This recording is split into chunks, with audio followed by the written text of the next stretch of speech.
नमस्कार, मैं हुसैन रिजवी। अगर चंद घंटों की बारिश में आपका शहर समंदर जैसा बन जाए तो उस सिस्टम पर लानत है। घर, अस्पताल, सड़क सब दरिया की तरह नजर आने लगें तो धिक्कार है उस मशीनरी पर जिसे आपकी सहूलियत के लिए बनाया गया है। पुणे से लेकर मुंबई और हैदराबाद तक कुछ घंटों की बारिश में सब कुछ पानी पानी हो गया। तस्वीरों में शहर का नाम बदल जाएगा लेकिन हालात नहीं बदलते।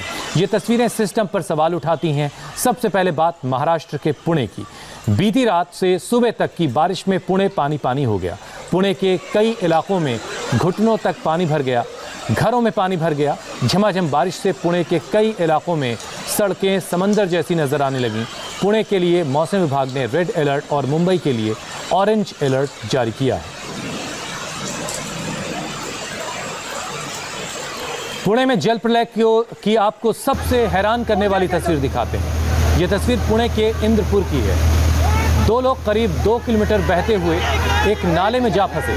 वो चीख रहे थे, मदद के लिए आवाज़ें लगा रहे थे और इसी दौरान आसपास के लोगों की उन पर नज़र पड़ गई। भागे भागे लोग उनको बचाने पहुंचे लेकिन एक तो गड्ढा था और उसमें पानी का बहाव बहुत तेज़ था। लोग इस शख्स को बचा नहीं पा रहे थे। लोगों ने फिर जेसीबी मशीन का इंतज़ाम किया। उसके बाद रेस्क्यू ऑपरेशन हुआ।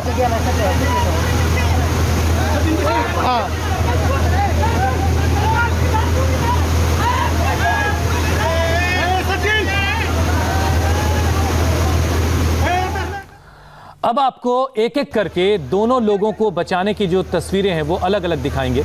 बचाव कर्मी ने जेसीबी पर लटक कर सैलाब में फंसे एक शख्स को बचाया। आप तस्वीर देखिए। जेसीबी मशीन के पर लटक के राहत कर्मी ने उस शख्स को बचाया जो सैलाब में नीचे फंसा हुआ है। पानी का बहाव बहुत तेज़ है।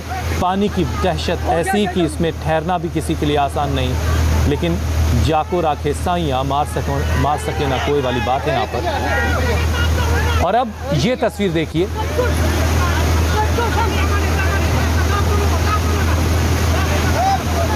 और अब दूसरे आदमी को बचाने की तस्वीर आपको दिखाते हैं। पुणे सोलापुर रोड की ये तस्वीर है। आपको जो अगली तस्वीर है उसे देखकर डर लगेगा।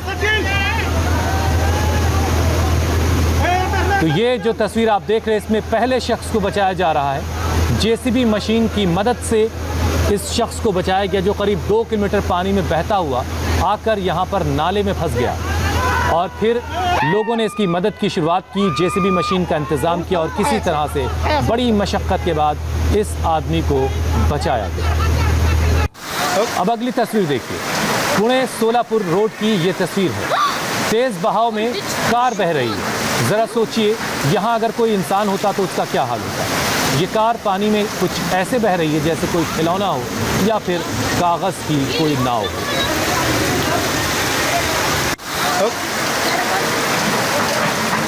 ये पुणे के सोलापुर की तस्वीरें हैं। पुणे में भारी बारिश का कहर। दगड़ू सेठ मंदिर पर भी टूटा। पूरा मंदिर परिसर पानी पानी हो चुका है। ये तस्वीरें दगड़ू सेठ मंदिर की हैं जिसके परिसर में पानी भरा हुआ है और पानी का बहाव देख करके आपको लगेगा कि ये नदी है, कोई दरिया है, ये क्या है। लेकिन सच्चाई यही है कि ये पुणे शहर के अंदर दगड़ू सेठ मंदिर की तस्वीरें आपके सामने हैं।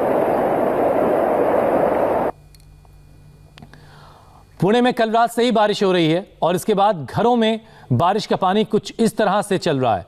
घरों में जीनों से, सीढ़ियों से पानी देखिए किस तरह से गिर रहा है।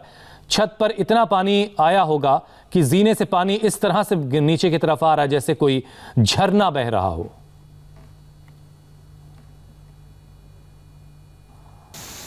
और भारी बारिश की वजह से उजनी डैम के कई दरवाजे खोलने पड़े क्योंकि ये ओवरफ्लो हो रहा था और फिर इस पानी ने भी कई इलाकों में जाकर तबाही बरपाई, तबाही मचाई है। उजनी डैम की ये तस्वीरें जो ओवरफ्लो हो चुका जिसके बाद 40 से ज़्यादा इसके दरवाजे खोलने पड़े। और ये पुणे की ही तस्वीरें हैं। सड़क का हाल क्या है, ये मंजर पुणे की सड़कों का है।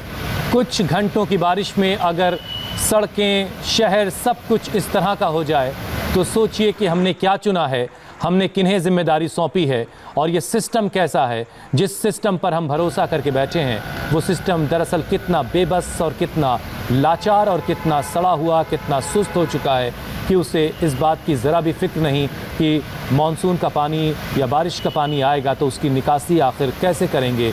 शहर कितना बेबस ऐसे वक्त में नज़र आता है। परेशानी की बात यह है कि पुणे में साल बदलता है लेकिन हालात नहीं बदलते। ये 3 तस्वीरें इस वक्त आपके टीवी स्क्रीन पर हैं, साल 2018, 2019 और 2020 की। आप देखिए, साल बदलते रहे लेकिन हालात नहीं बदले। हालात वही हैं। इस शहर के लोग जो 2018 में भोग रहे थे वो साल 2020 में भी झेलने को मजबूर हैं।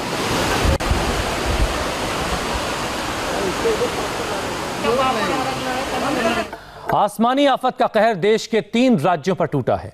महाराष्ट्र से लेकर तेलंगाना और आंध्र प्रदेश में बारिश ने हालात खराब कर दिए हैं। सबसे ज्यादा नुकसान ओवैसी के शहर हैदराबाद में हुआ है। इन 5 तस्वीरों के जरिए समझ सकते हैं आप कि हैदराबाद में बारिश के बाद किस तरह का मंजर है, कितना खौफनाक मंजर है, कितनी लोगों में दहशत है। कई इलाकों में पानी भर चुका है। बाढ़ का पानी इंसानों को बहा ले जाने पर आमादा है। हालात ऐसे हो गए हैं कि रेस्क्यू ऑपरेशन में एनडीआरएफ के साथ साथ आर्मी को भी लगाना पड़ा है। हालात को देखते हुए तेलंगाना सरकार ने गुरुवार तक की छुट्टी का ऐलान भी कर दिया है। हैदराबाद में पानी ने कैसी तबाही मचाई है उसकी तस्वीरें देखिए। आलम यह है कि 20,000 से ज्यादा घरों में पानी भर चुका है। पानी में डूबे घरों में लोग फंसे हुए हैं। ऐसे में एनडीआरएफ की टीम लगातार लोगों को बचाने में जुटी है, सुरक्षित महफूज जगहों तक पहुंचाने में लगी है। मुसीबत कितनी बड़ी है उसकी सबसे बड़ी तस्वीर है ये। जेसीबी से बच्चों का रेस्क्यू किया जा रहा है। ये तस्वीर आप देखिए, एक छोटा सा नन्हा सा बच्चा जेसीबी मशीन से घरों से इन बच्चों को, इन लोगों को निकाला जा रहा है क्योंकि घर के आसपास पानी का लेवल इतना ज़्यादा ऊंचा हो चुका है कि अब वहाँ पर रहना जिंदगी का बहुत मुश्किल है। हर कॉलोनी, हर गली में पानी भरा हुआ है। कारें पानी में डूबी हैं, बाइक्स डूबी हुई हैं, हर घर पानी में डूबा हुआ नजर आता है। अब आप देखिए, पूरी कार पानी में डूबी है। अब जरा ये मंजर देखिए, पूरी की पूरी गाड़ी पानी में समा चुकी है। सिर्फ गाड़ी की छत नजर आ रही है। 1, 2, 3, 4, 5 आप गिनते जाइएगा तो ऐसी बहुत सारी कारें आपको नजर आएंगी और आप कह सकते हैं इन कारों ने शायद जल समाधि ले ली है। घर के घर पानी में डूब चुके हैं। जिनके घर 1 से ज्यादा फ्लोर हैं, जिनके घरों में कई फ्लोर हैं, उनके लिए तो चलिए राहत है कि वो अपनी जिंदगी किसी तरीके से काट सकते हैं। लेकिन 1 मंजिला जिनका घर है उनके लिए परेशानी बहुत बड़ी है। वो घंटों से पानी में फंसे हुए हैं। ऐसे में एनडीआरएफ के जवान लोगों को वहां से निकालकर सुरक्षित महफूज जगहों तक पहुंचाने में जुटे हुए हैं। सड़क पर बोट चल रही है, सड़क पर नाव चल रही है और नाव से, बोट से ही लोगों का रेस्क्यू किया जा रहा है। सबसे ज्यादा मुसीबत हैदराबाद के नदीम कॉलोनी के लोगों पर टूटी है। वहां से इंडिया टीवी संवाददाता टी राघवन ने एक रिपोर्ट हम तक पहुंचाई है, देखिए आप उसे। जल प्रलय ने हैदराबाद के लोगों को किस तरह परेशानी में डाला है उसकी एक तस्वीर आप नदीम कॉलोनी से देखिए। ये वो इलाका है जहां पर सबसे ज़्यादा तबाही इस पानी ने मचाई है। आप देखिए, ये गली जो है पूरी तरह अभी भी जलमग्न है। हालात यहाँ पर ऐसे हैं कि पिछले 24 घंटों से बारिश नहीं हो रही है। यहाँ पर एनडीआरएफ की टीम है जो रेस्क्यू ऑपरेशन अभी भी चला रही है। अनुमान है कि तकरीबन 600 फैमिलीज़ में से अभी भी 70 से 80 फैमिलीज़ इन कॉलोनीज़ के अंदर, और अंदर आप देखेंगे, देखिए विस्तार कितना इस कॉलोनी का आपको नज़र आएगा। लोग फंसे हुए हैं। आप गाड़ियाँ यहाँ पर देखिए किस तरह से, जो गाड़ियाँ आपको यहाँ पर दिख पा रही होंगी, कैसे पूरी गाड़ियाँ जो है पानी में डूबी हुई है। यहां वक्त एक ब्रेक का है। ब्रेक के बाद देखिए योगी के ऑफिसर के क्यों मुरीद हो गए रक्षा मंत्री राजनाथ सिंह।